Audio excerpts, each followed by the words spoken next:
Hello, everyone, and welcome to Off the Record, and specifically Comic Stacked. Today we have a nice, hefty week. We even got a classic issue. We have updates on when we're going to be covering Skinbreaker. Yes. And we have a whole lot of new number ones from DC's Next Level initiative to talk about. I don't think we have any independents today. Sad boy. But we had a lot of independents last week. So we did, and we've got on our poll lists for interesting April, I think. Yeah. Some quite a few independents. So maybe we'll preview those at the end. We'll see what happens. All right. But diving right on in, because we do have a lot of issues to get through. We're starting off with the first issue of the week that we read. It's from DC Comics, a part of the Next Level initiative. We read Lobo #1, written by Scotty Young with art by Jorge Corona. All right. So, I want Gabe to go first because written by Scotty Young. Yeah, written by Scotty. Interesting. Okay. With art by Jorge Corona. Because I've seen Scotty Young do a lot of art before. Yeah, and there's a variant of this that's interesting. But Gabe, thoughts on Lobo #1? How do I put this? How do you say this nicely? I'm gonna give it 2 stars for effort. Because 2 stars for effort. the art is good. Bold. Yeah, it bold. Is good art. It is bold art. I don't like it. Yeah. I don't like the writing. I don't like the story. I don't like the premise. I don't like the character. I think I just don't like it. Yeah. Across the board. But, like, effort was put into it, and I can see that. And, as far as the quality of it, it's not horrible. Like, it is a good quality book. It's just not something I want to read at all, ever. Yes. And so as far as, like, don't take this criticism as a criticism against the creators. Yes. Is, I guess, what I'm trying to say. It's not. It's a criticism of the book and the character, not the creators. Yeah. They do a fantastic job with, objectively. Yeah, with the character they have. Yeah, it's just that's not. I would cry if I was dealt this hand. Yeah, this issue is, I will again, Jorge Corona, fantastic artist in my opinion. There's a great cover for this issue, and what he does here with the art is bold, it's ambitious, there's a lot of detail in the background. I could go on and talk positively about the art for an hour plus. It fits the character as well. It fits the character. Does a good job of matching the character. It's really, I think it's standout quality art on Jorge Corona's part. Now, I am sometimes a fan of Lobo. Sometimes. And maybe that doesn't translate to following Lobo ongoing, because I do not like this issue. And it's not, I think the art is excellent. It is very different from a lot of the stuff we were reading at the moment, which is not bad. Like, it's just different. And I think it's well executed and good. And again, Jorge Corona, fantastic. But story-wise, it's just boring. It's just Lobo. And the premise is not as bold as we get to see with some of our other Next Level books that we covered here. And so it's slightly disappointing. But it is just not my cup of tea, right? Like, I can acknowledge the great beauty of the art. And, if you like Lobo, this book is for you. Hop right on board. All the Jason Momoas of the world, this book was made for you. But, like, in my opinion, it is a 2-star book. I don't think we're going to be picking up this series again. Probably not. But the art, if you like Lobo, if you're like, I want to read a Lobo ongoing, then this is probably for you. Yeah. If you've never thought that in your life, then this is probably not for you. No. So there's much better ways to spend your time and money. True. But that's our thoughts on our first issue. And I think, given, like, if you do enjoy Lobo and you picked up this issue, I want to hear your thoughts. Your thoughts on it. Maybe you saw something that we didn't catch. Yeah. That would bump it to a 2.5. Yeah. Digging into second issue. Second issue. This is from Marvel Comics, so changing it up a bit. We've got The Amazing Spider-Man number 24. This is in the Death Spiral event, issue 4 of 9. It was written by Charles Soule, Joe Kelly, and Jesus Saiz, with colorist Matt Hollingsworth. Yeah. So 3 writers on this one, 1 artist. Yeah. Yep. It's this event is good for Marvel. I'm enjoying it. It's fun. I think predictable thing has happened. Yes. Which again, spoiler alert for all the books we're gonna dig into. So Carnage is obviously not a good guy. Which What? that's crazy. Who would have thought? I do like Torment. I'm gonna say that Torment is pretty fun in this. I like him. He's a good villain. I continue to like what I was kind of like hasty about not liking at first, which is the MJ Venom Spider-Man relationship. Right. I like it. It's fun. It's funny. I'm invested in it.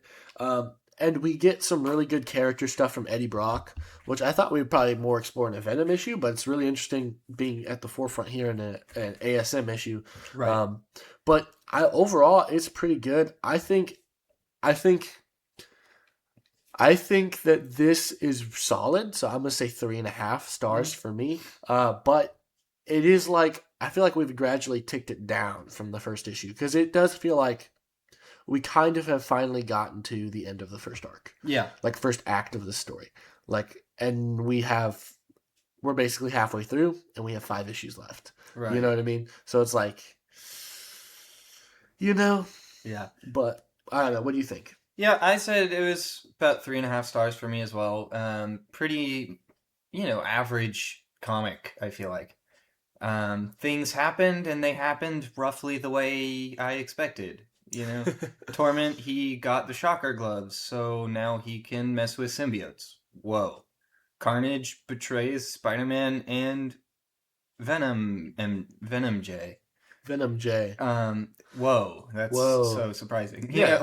That was the climactic moment was Carnage betraying them. And I guess the most interesting quote unquote part was Carnage saying, don't worry, Torment, my friend, or whatever. Showing friendship with Torment. But, we already knew that because he literally texted Torment at the end of issue 1 to add people to the spiral. So it's like, okay. Yeah. It's going the way I expected, and the cliffhanger is like, well, it's issue 4, so I have a feeling Spider-Man doesn't die. Yeah. Crazy how that works. Who knows, though? That would be a crazy plot twist if Spider-Man dies. Yeah. It really would be. They would... I would be surprised. That would be bold, but Marvel will never do anything that bold ever in their existence. Nope.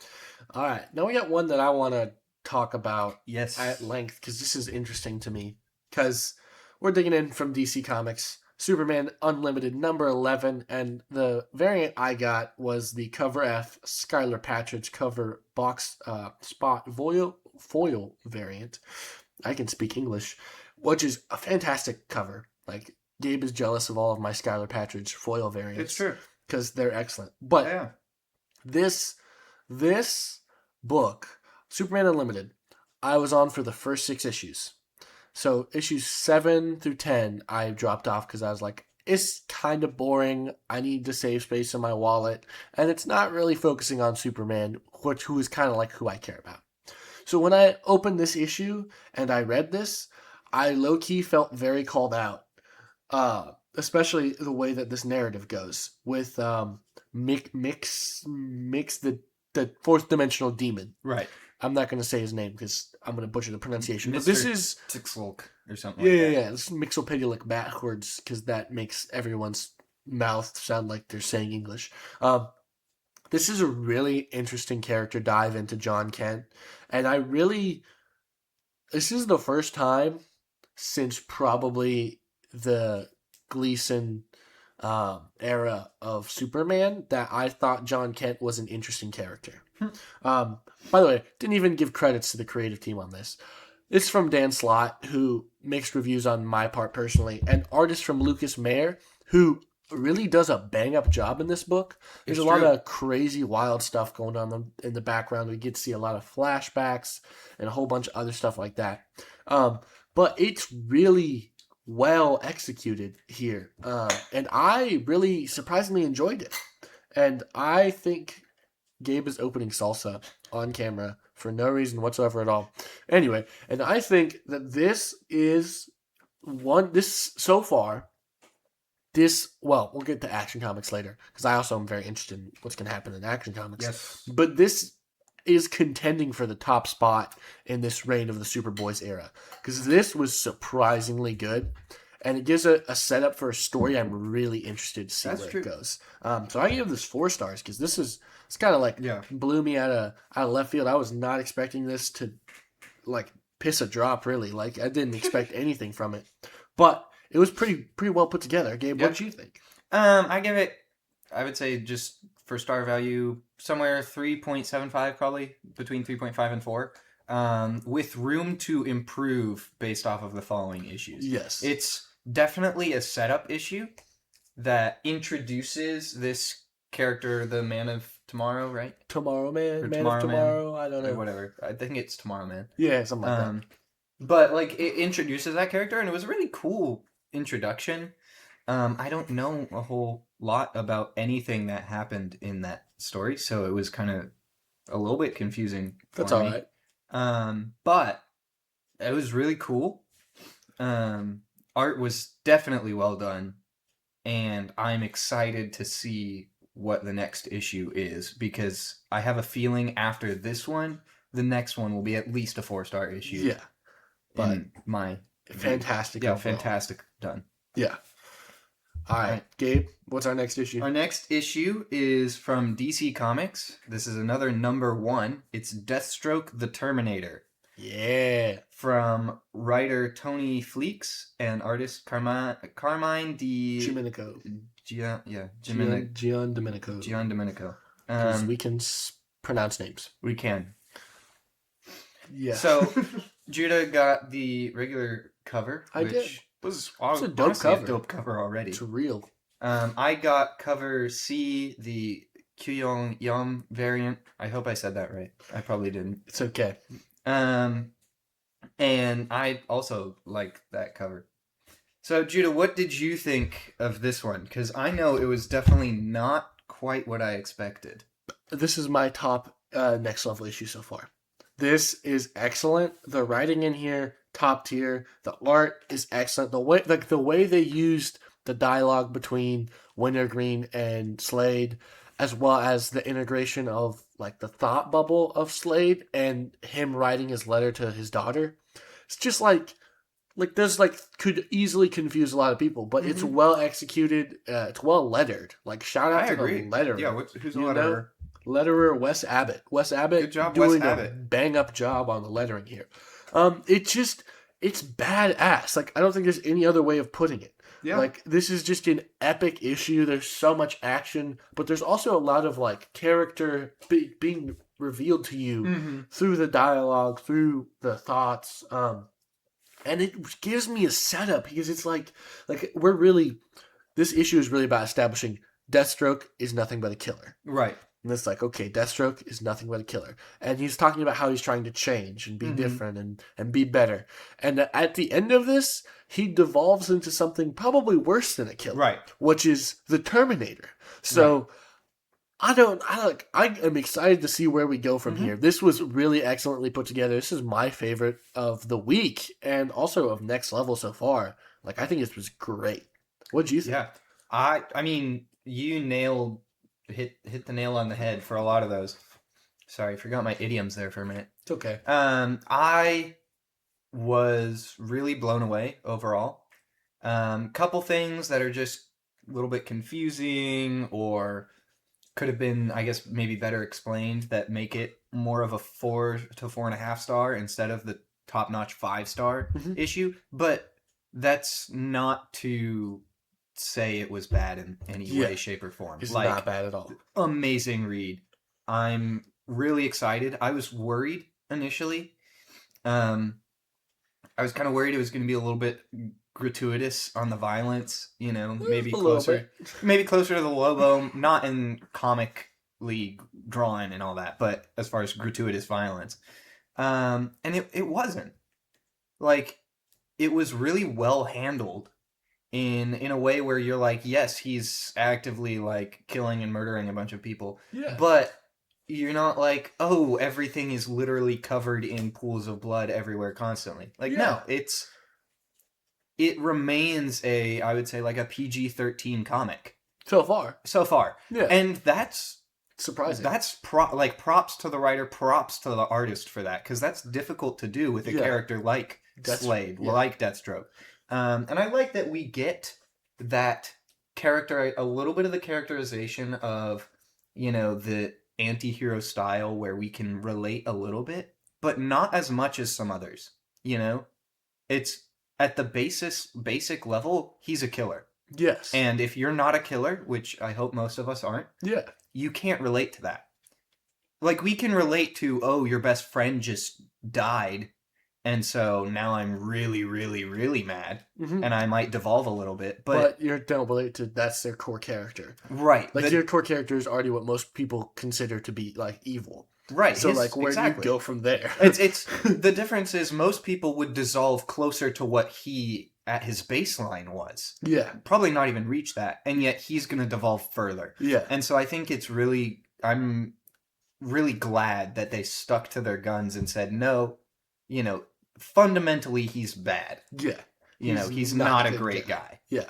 In any way, shape, or form. He's just going to get a little bit worse, and we can be sympathetic because of the worsening. Yeah. Not because of what he started off. And I think that's a really fine line to walk. It is. And one they did well. Yes.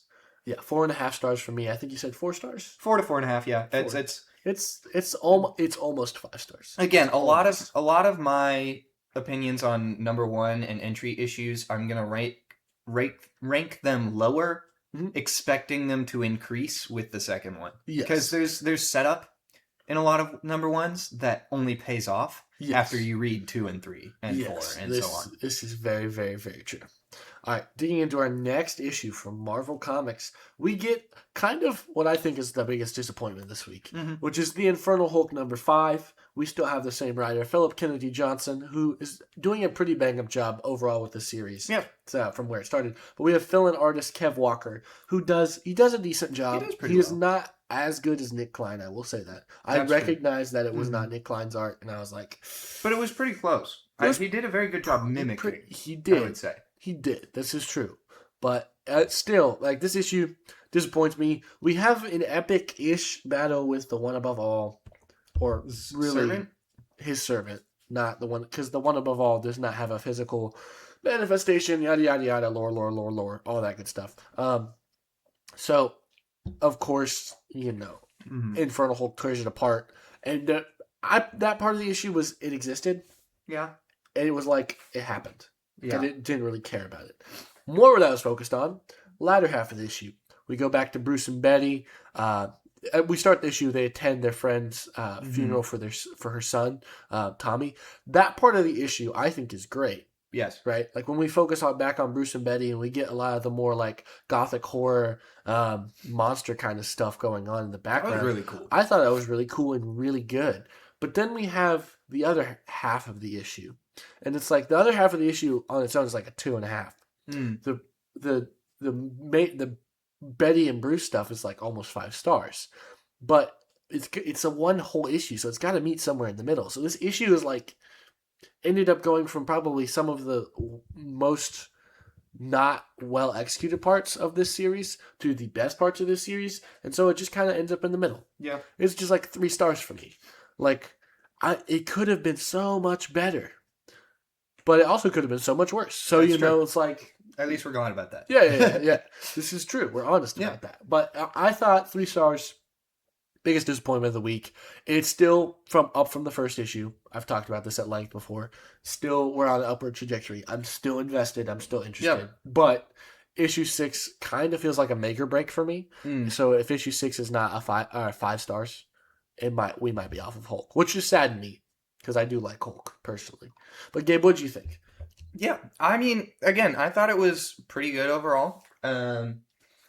art was good. I think the downfall came in trying to mimic the art. I think that's where the downfall was. I've seen in a lot of other books when you have a fill-in artist, the artist is okay with doing a different style. They keep it, within the same genre of style, so, still gothic or still absolute, or, whatever your specific style is, still action if you're doing an action comics. But they have a different interpretation of that style, and they're okay with that. And they're willing to express themselves properly because that's the way they draw. And I think that's where perhaps our issues with the art came through. Yeah. Was that he tried to be the same artist, and he's not. He's not. And You he know, should and- lean into his own strengths. Right. And he did a good job at mimicking, but you could tell it was mimicking. And I think that's the difference, is you can't usually, unless you're actually trained under the person you're mimicking, you can't mimic equal or better than a person. People are going to notice the differences. They're going to see the differences. And for that, I think it hurt the art a little bit. Story-wise, I thought that, again, the most engaging and interesting parts were where Bruce and Betty were there. Something about the battle with the One Above All's servant just... I felt disconnected almost from it. I know I don't know why. Like, it could have been cool. I could have been into it. It had all of the hints of something that I'd be like, whoa! Yeah. But I didn't feel that. And I'm not sure if that's an art thing. I'm not sure if that's a writing thing. I'm not sure if that's they just kind of threw me into it type of thing. But something along the way didn't happen. And so I was just kind of like, oh, he's beating up this like angel fire torch thing. Yeah. I will say it started pretty cool. The single page spread or panel of the One Above All servant that It's looks like that was pretty dope. dope. And then the rest of it was kind of like, oh, okay, we're doing this. Yeah, it existed. It happened. So it was pretty good. I would give it, 3.5 stars probably. Yeah. So, Gabe? Yep. All We're right. on to, I think, a Interesting one. interesting one. One we had a lot of concerns about. One we have A lot I of think hope maybe for, hope for, hopefully. and a little bit of disagreement about. A little bit, not much. Very Not much. Not even close to some other Things that disagreements we've had. Yeah. This is from DC Comics. It is another one in the Next Level series. If you haven't figured out, we pulled all of them. Yeah, it's crazy. So if you haven't guessed what the third one is, it's Batwoman. Yeah, Batwoman #1 from writer Greg Rucka and artist Danny. I guess no last name there. Just Danny. Just Danny. Just Danny. Pen names, Yeah, people just have this. They do. So, thoughts? Yeah, I actually really liked this. I like, if I'm being completely frank, I really liked it. It was very interesting, a different take, not the start I expected, Yeah. but still engaging. I'm interested. I want to know what happens next. I want to get more lore, get more story, figure out all of the little things that we don't know. I wish I knew a little bit more since it's a #1. And there were certain, I guess, areas where the art seemed less good, but also quite a few really, really epic panels that... Heck, even pages. Yes. That just more than make up for any lacking otherwise. Yes. There are scenes where I'm like, whoa, I would read this book for that scene. Yeah. What are your thoughts, Judah? I thought this was really good. I think Greg Rucka does an excellent job. I feel like we're in the middle of something. Like all the other ones, it's like, well, Lobo, start of something. It's really a prologue. Lobo is. Yeah. Deathstroke's really a first chapter. Yep. And this is like, you just flipped open to a random chapter in a book, and now you're reading the book from there on. And it's like... This reminds me of if you start watching Emperor's New Groove, how you've got Llama Cusco, and it just shows up halfway through the movie where he's like sad and crying in the middle of the rain. Yeah. That's what this issue That is said. exactly what this issue is. What we don't know is whether or not we're going to get the moment where he pauses and says, all right, let me rewind and tell it from the start.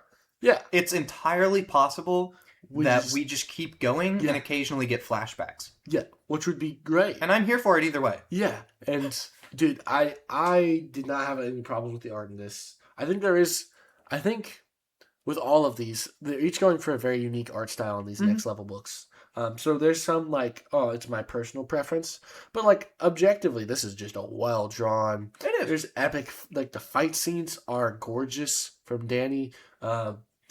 The cover is great. I mean, I'm actually invested in the story, and I mean, Greg Rucka's a fantastic writer. So, this is there's only it could go down, but potentially it's only up from here. And this is kind of really hope so. This is kind of like our Bat book now. I really hope so.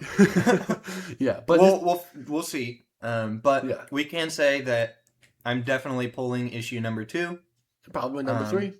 Probably number 3. I might just go ahead and finish out the whole first arc. Yeah. And then evaluate from there. Yeah.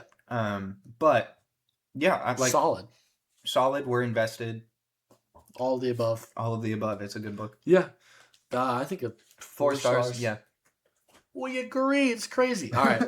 One that was promised to you last week, but arrived this week because shipping is great. Distributors. We from DC Comics again. Action Comics 1096. I also have the Cover E Skylar Patridge foil variant, which is again gorgeous, really great cover. And this issue's from writer Mark Waid and artist Skylar Patridge. And this is just slightly confusing, but most of it's peak. Like most of this is peak. I'm really invested in this story. I really like just the concept, Booster Gold and a few other Justice League members going back in time to get young Superboy and be Superman. Interesting. I'm invested. I have no idea who the last page villain was. Nope. It's like that kind of thing. So I'm really excited. This was epic. This issue is really a bridge from the last story that we were covering in this series to what I presume is going to be a bombastic, epic time-traveling adventure in this next story. And it bridges it very well. This is a solid 4-star issue. There's a few things in there writing-wise and art-wise where it's like, that was a little confusing, so that ticked it down from like 4.5. But 4 stars, I thought it was great. What'd you think? I liked it. It was weird in places, but I think that was intentional. Based off of, the weird whatever time stuff that was going on. And you see that revealed at the end, and it's all plot. It's all on purpose, I think. And that makes it more interesting and more engaging because you can tell it was intentional and not we accidentally made it weird and confusing, like some writers we've seen do. Yes. So, it was something where I was like, that's funny. I'm going to keep reading so I can try and figure out why this is this way. What's going on? Yeah. Definitely made me more invested in the character. Yeah. And, I'm interested to see, more about his friends, more about the kind of tale he's telling through it and all of that. Yeah. And then what is this villain? Why is he coming through a time portal? And why does he look like Voltron? Yeah, why does he look like Voltron? Explanations, please. Please, pink Voltron. Pink Voltron. Everybody's favorite version of Voltron. Yeah. So, anyway, excited for next week. Definitely would give it 4.5 stars. Yeah. It's solid issue. And now... solid cover. It has returned after being 2 weeks gone. We're doing a classic issue, baby. Classic issue. So you have our classic issue I do. Week. So this is from DC Comics. This is... Does it tell you when it was released? Originally? Originally released? Do you want me to find that out? If you can, I'd prefer that. I can do that. Anyway, it's Detective Comics, Batman Year 2, Part 2. This is issue 576 by writer Mike W. Barr, penciler Todd McFarlane, and what's the difference between the inker and colorist? No, inkers just do blacks and colorists. Okay, so I guess Inker Alfredo Acala and colorist Ajin Roy. And this was originally released in April of 21st of 1987. Okay, 1987. So definitely a classic issue. Yeah, this is definitely a classic issue. Yeah. So I was right about Todd McFarlane art. We went over this, I think, when we covered the first issue in Batman Year 2. Yep. Batman Year 2 Part 2. Batman has guns. He does. Not just talking about his arms. He shoots people. He now has 3 guns. He has 3. He has his right arm, his left arm, and a handgun. Yes, that's what I was thinking. This is pretty good. At the ending of this, I was like, there's no way. Yeah. Like, he's teaming up with, by the way, spoilers for something that's older than your father, probably. Joe Chill and Batman teaming up will never not interest me. Yes. So, yeah. Why Joe Chill? Why not literally any other bad guy ever on the face of the planet? Who knows? Maybe we'll find out next issue. But the Reaper here, freaking legend. Really interested I don't think I've actually ever read this story. I know about it because everyone like knows about Batman stories. But I was sitting down and reading this. I'm like, dang, it's pretty good. You know? I mean, you see a lot of buildup of the Reaper character and why he kind of became who he was, and you see similarities between him and Batman. Yeah, and their origins. Except I think the distinct difference is, the Reaper lost his wife and is now, obviously partially trying to protect his daughter, whereas Batman lost his parents. And I think the difference there is naturally the Reaper has a bit more of that revenge and vengeance mindset in him, I think.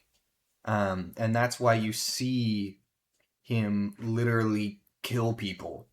It's let's cleanse the city of what killed my wife. Whereas Batman is like, let's fix the city, let's heal the city so that they don't do the same thing they did to my parents.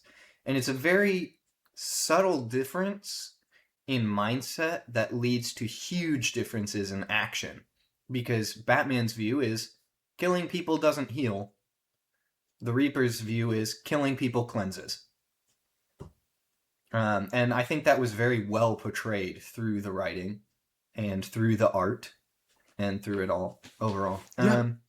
Just like every other classic issue, it's a lot of words. Yeah. And not a whole lot of super epic panels. Yeah.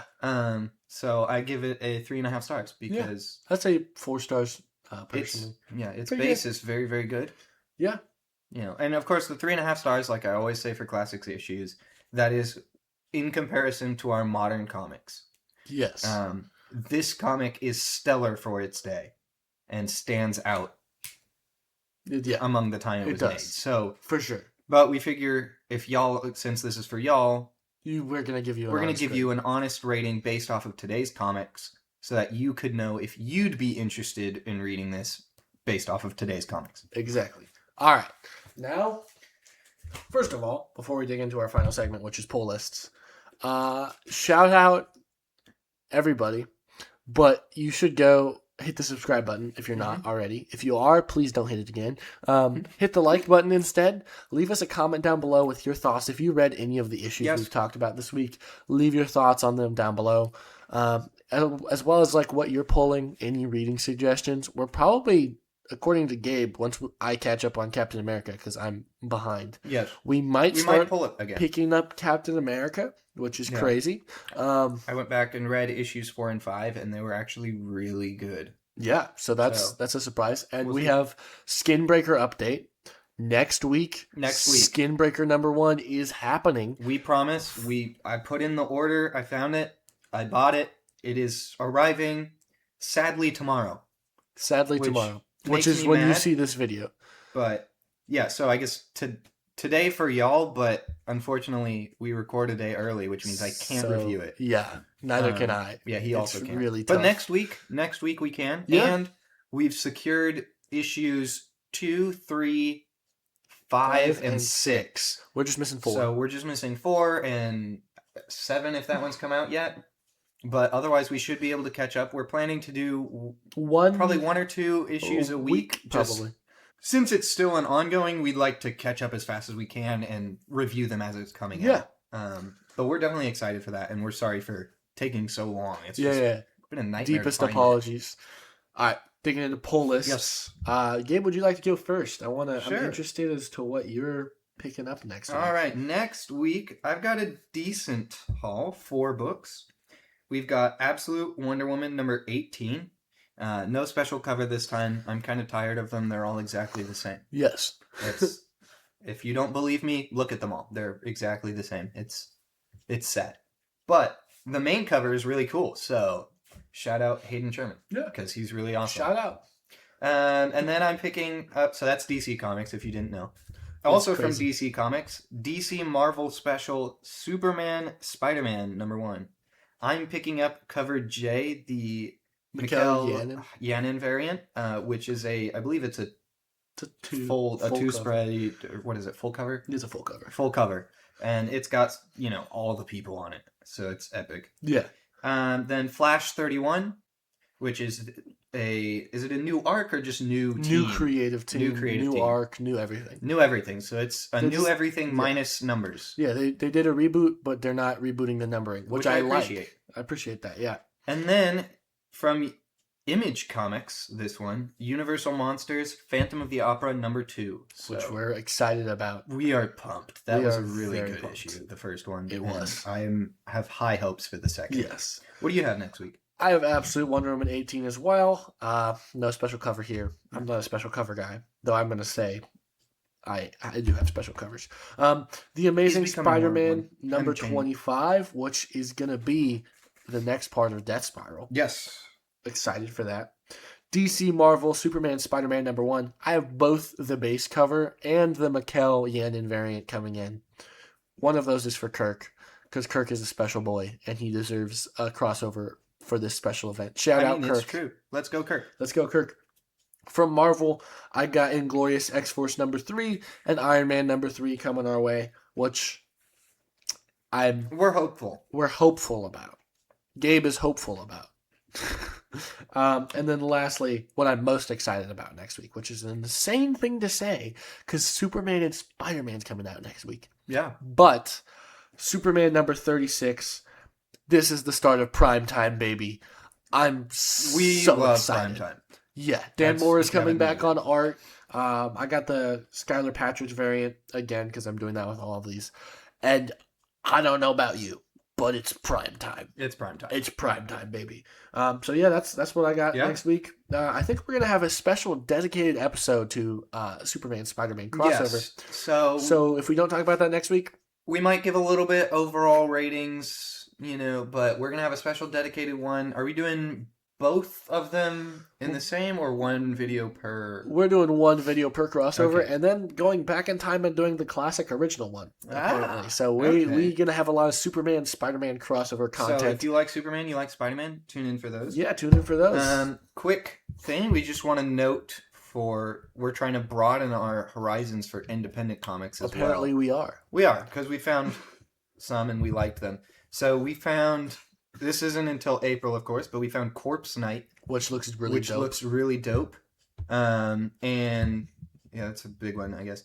We found Corpse Night, obviously Phantom of the Opera. We're still searching for others. Skinbreaker, hopefully. Yeah. And so part of that is inviting y'all, if you have either an ongoing independent comic that you really, really, really love, and you'd like us to read it and review it, let us know. Or if there's one coming up soon that you're excited for and want to hear our takes on it too, let us know. Like, we've come to really appreciate independent comics in the past few weeks. Yeah. Especially in light of how Marvel's doing. Yes, exactly.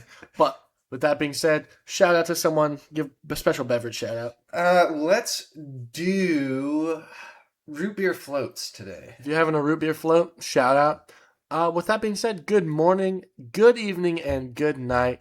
God bless. Hope y'all are doing well. Bye-bye. See y'all.